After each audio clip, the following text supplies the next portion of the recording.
이 아침에 하나님께서 우리에게 주시는 말씀은 요한복음 말씀입니다. 요한복음 1장 43절부터 51절 말씀입니다. 이튿날 예수께서 갈릴리로 나가려 하시다가 빌립을 만나 이르시되 나를 따르라 하시니 빌립은 안드레와 베드로와 한 동네 베세다 사람이라. 빌립이 나다나엘을 찾아 이르되 모세가 율법에 기록하였고 여러 선지자가 기록한 그 일을 우리가 만났으니 요셉의 아들 나사렛 예수니라. 나다나엘이 이르되 나사렛에서 무슨 선한 것이 날 수 있느냐. 빌립이 이르되 와서 보라 하니라. 예수께서 나다나엘이 자기에게 오는 것을 보시고 그를 가리켜 이르시되 보라, 이는 참으로 이스라엘 사람이라. 그 속에 간사한 것이 없도다. 나다나엘이 이르되 어떻게 나를 아시나이까.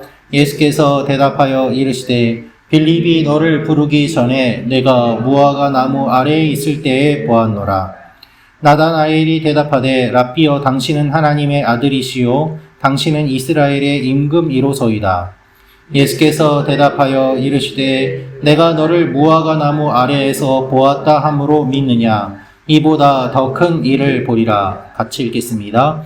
또 이르시되 진실로 진실로 너희에게 이르노니 하늘이 열리고 하나님의 사자들이 인자 위에 오르락 내리락 하는 것을 보리라 하시니라. 아멘.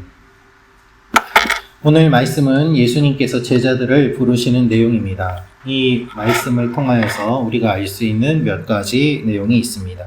첫째로 복음은 계속 전파됩니다 라는 것입니다. 복음은 계속 전파됩니다. 45절 말씀 제가 읽어드리겠습니다. 빌립이 나다나엘을 찾아 이르되 모세가 율법에 기록하였고 여러 선지자가 기록한 그 일을 우리가 만났으니 요셉의 아들 나사렛 예수니라. 오늘 말씀은 예수님께서 갈릴리로 가시려다가 빌립을 만나서 말씀하십니다. 나를 따르라고 말입니다. 그런데 이 말씀은 우연한 만남이 아니라 지속적인 찾음을 뜻하고, 그리고 나를 따르라는 말은 즉각적이고 지속적인 행동을 요구하는 말입니다. 한번 결단하고 끝이 아니라 삶의 태도가 계속해서 예수님을 따라가야 됨을 이야기하는 의미인 것입니다. 그래서 예수님께서는 빌립을 의도적으로 만나러 가셨고 너는 일생을 계속해서 나를 향하여 와야 된다라는 의미로 말씀해 주신 것입니다. 빌립이 예수님을 만났습니다. 그러한 빌립은 그 이후에 어떻게 하는가 하면 나다나엘을 찾아갑니다. 나다나엘은 바돌로메로 알려진 인물인데 복음서 외에 빌립을 알 수 있는 자료는 거의 없습니다. 그래서 그는 소극적으로 보입니다.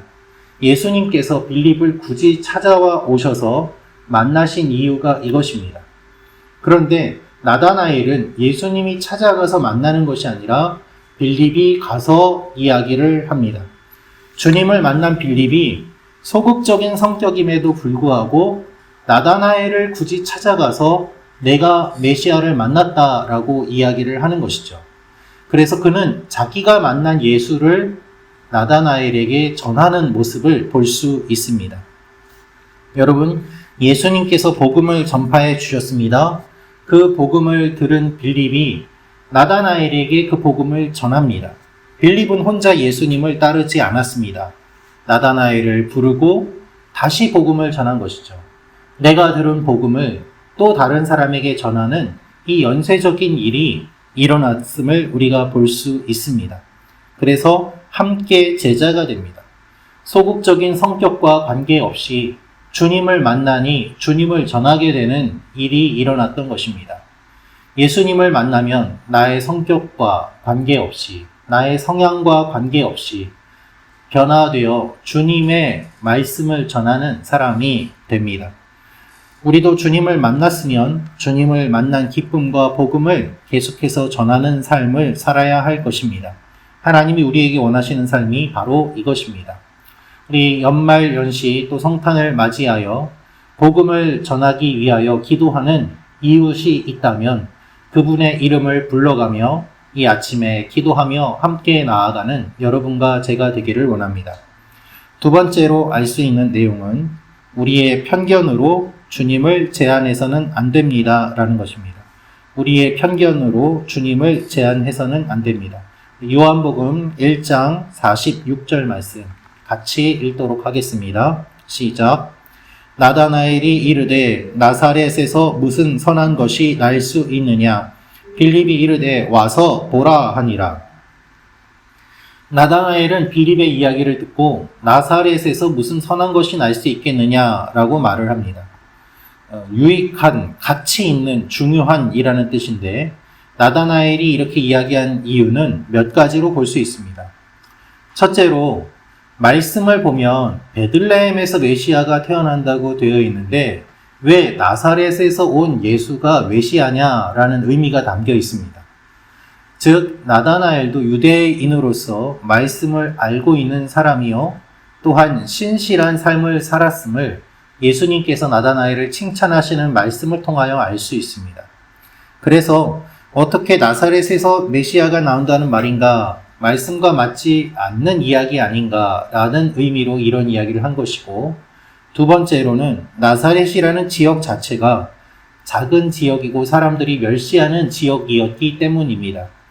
그래서 성경을 보면 많은 유대인들이 나사렛에서 무슨 선한 것이 나겠느냐라면서 예수님이 나사렛 예수라는 것을 부인하고 또한 예수님을 무시하는 말들을 많이 하는 것을 알 수 있습니다. 그래서 아마도 이와 같은 두 가지 이유가 다 작용을 했기 때문에 나다나엘이 이와 같이 이야기를 한 것이 아닌가라고 우리가 생각해 볼 수 있습니다. 그가 그 지역을 경멸하지는 않았지만 말씀에만 비춰보아도 맞지 않는 이야기인데 어떻게 그가 메시아가 될 수 있단 말인가라는 의도도 담겨 있는 것이죠. 결국 나다나엘은 나사렛이라는 편견에 사로잡혀서 예수님을 제대로 알지 못했습니다. 그가 더 말씀을 잘 알았더라면 빌립의 이야기를 듣고 바로 반응을 했을 것입니다. 우리도 말씀의 일부분만 알거나 내가 말씀을 잘 모르는 가운데 편견에 사로잡혀서 판단하고 행동할 때가 있을 수 있습니다. 그래서 말씀을 곱씹고 묵상하면 묵상할수록 이 말씀이 내가 알던 이 뜻만이 아니구나, 더 깊은 뜻이 있구나 라고 알게 되는 것이죠. 그래서 하나님께서 원하시는 생각으로 반응하는지, 우리가 기도하면서 나의 편견이 있지는 않은지 그것을 돌아보고 내려놓을 필요가 있는 것입니다. 와서 보라 라고 이야기를 했습니다. 너는 나를 따르라 라고 하신 그 말씀 그대로 와서 보라 라고 이야기를 한 이 빌립의 이야기를 듣고서도 나다나엘이 예수님을 바로 따르지 못하고 예수님을 나중에 만난 이후에 주님이 나다나엘이 자기에게 오는 것을 보시고 말씀하실 때 그때에 알게 됩니다. 믿는 마음으로 따라간 것이 아니라 예수님을 가서 만난 그 이후에 그가 예수님을 메시아로 고백하는 것을 보게 됩니다. 따라 나서지 않았다면 불가능했을 반응입니다. 우리가 주님 앞에 우리의 생각이 많을 수 있지만 일단 먼저 따라감으로 말미암아 주님을 만나면 주님께서 우리에게 새로운 일들을 말씀해 주시고 인도해 주실 것입니다. 그래서 마지막으로 알 수 있는 것은 예수님이 나다나엘을 만나 주십니다 라는 것입니다. 예수님이 나다나엘을 만나 주십니다. 우리 48절부터 51절 말씀 같이 읽겠습니다. 시작. 나다나엘이 이르되 어떻게 나를 아시나이까? 예수께서 대답하여 이르시되 빌립이 너를 부르기 전에 내가 무화과나무 아래에 있을 때에 보았노라. 나다나엘이 대답하되 랍비여 당신은 하나님의 아들이시요 당신은 이스라엘의 임금 1호소이다. 예수께서 대답하여 이르시되 내가 너를 무화과나무 아래에서 보았다 함으로 믿느냐? 이보다 더 큰 일을 보리라. 또 이르시되 진실로 진실로 너희에게 이르노니 하늘이 열리고 하나님의 사자들이 인자 위에 오르락 내리락 하는 것을 보리라 하시니라. 나다나엘은 예수님을 의심했지만 예수님은 그를 칭찬하십니다. 나다나엘이 예수님에게 저를 어떻게 아십니까? 라고 물어볼 때 예수님은 이미 그에게 관심을 갖고 계셨고 그를 보고 계셨음을 말씀하십니다. 내가 무화과 나무 아래에 있을 때 내가 보았다라고 말입니다. 우리가 알기 전에 주님이 먼저 우리를 아시고 주님이 먼저 우리를 불러주십니다. 무화과 나무 아래에서 어떤 일이 있었는지는 정확히 알지 못하지만 예수님의 이야기를 들은 나다나엘은 주님을 메시아로 고백하면서 자신을 내려놓고 주님을 따르고 변하게 됩니다. 여러분, 우리 자녀들이, 가족들이 주님을 개인적으로 만나서 변화되기를 기도하면 좋겠습니다. 형식적인 신앙생활이 아니라 주님을 만남으로 하늘이 열리고 천사들이 오르락 내리락 하는 것을 보는 놀라운 영적인 눈이 열리며 그 일들을 경험하는 그와 같은 우리와 우리 자녀들, 우리 교회가 되기를 원합니다. 예수님이 마지막에 말씀하신 이 내용은 야곱이 환상 중에 천사가 사다리를 오르락 내리락 하는 것을 떠올리게 하는 표현입니다. 그만큼 영적인 일들을 경험하게 되고 생각지 못한 새로운 것들을 경험하게 될 것임을 주님께서 말씀하십니다. 주님의 제자가 된다는 것은 그러한 것입니다. 우리의 생각을 뛰어넘는 하나님의 일들이 일어나고 그것을 경험하는 것이죠. 이 일들이 이 아침에 기도하면서 우리에게 일어나기를 소망합니다. 기도하겠습니다.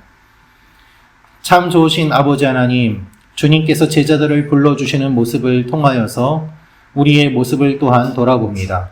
우리를 불러주신 주님, 어떻게 주님을 만났는지 다시 한번 기억하며 우리보다 먼저 우리를 아시고 우리의 삶을 인도해 가시는 주님 앞에 이 아침에도 기도하며 모든 것들을 내려놓고 주님을 따라가기로 결심하는 하나님의 사람들이 되게 도와주시옵소서. 아버지 하나님, 우리의 생각과 편견에 사로잡혀서 주님을 판단하는 것이 아니라 주님을 먼저 따라감으로 말미암아 주님을 메시아로 고백하고 주님께서 하시는 일들을 바라보며 경탄을 금치 못하는 하나님의 사람들이 되게 도와주시옵소서. 오늘도 우리 교회 성도님들 한 분 한 분을 붙잡아 주시고 하나님께서 기억하시며 우리의 기도를 들어주시는 주님께서 놀랍게 지켜주시고 역사하시고 붙잡아 주실 것을 믿고 감사드리며 예수님의 이름으로 기도합니다. 아멘. 계속해서 기도하다가 돌아가시기 바랍니다. 하나님이 여러분